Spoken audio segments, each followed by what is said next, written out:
গতকাল আমরা দেখতে পেরেছি যে দিল্লি পুলিশ একটা চিঠির মাধ্যমে স্পষ্টভাবে লিখেছে যে বাংলা হলো বাংলাদেশি ভাষা। এটা কি ধরনের চিন্তা ভাবনা আমি বলতে পারবো না, কারণ দিল্লি পুলিশের এতটুক জ্ঞান নেই যে আজকে বাংলা ভাষা একটা রেকগনাইজ ভাষা আমাদের দেশে।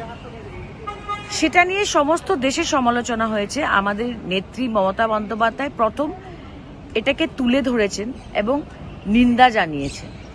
আজকে আমরা দেখতে পেয়েছি যে তামিলনাড়ুর চিফ মিনিস্টারও এটাকে কটাক্ষ করে একটা টুইট করেছেন এবং দেশের বিভিন্ন প্রান্ত থেকে যারা নিজের মাতৃভাষা বাংলায় কথা বলে সবাই এটার নিন্দা করছে। অমিত মালভিয়া বিজেপির আইটি সেলের চেয়ারম্যান স্পষ্টীকরণ দিতে গিয়ে সিলেটিদের অপমান করেছেন। উনি বলছেন যে বাংলাদেশি ভাষা দিল্লি পুলিশ কেন লিখেছে, কারণ বাংলাদেশে শুধু বাংলা ভাষা বলা হয় না, সিলেটিও বলা হয়। এবং এটাও বলছেন যে সিলেটি এরকম একটা ভাষা যে এই দেশের বাঙালিরা এটা কেউ বুঝতে পারে না, কারণ এটা বাংলাদেশের ভাষা।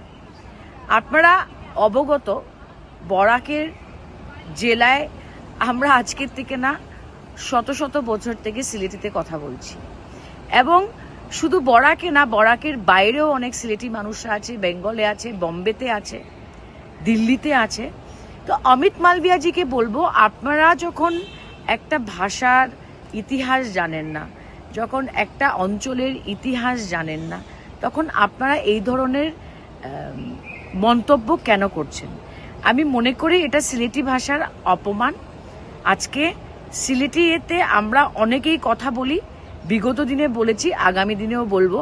আর প্রাইম মিনিস্টার মোদিকে বলছি, আপনি যাদেরকে হোয়াটসঅ্যাপ ইউনিভার্সিটির ডিগ্রি দিয়ে রেখেছেন ওদেরকে আমরা ধিক্কার জানাচ্ছি।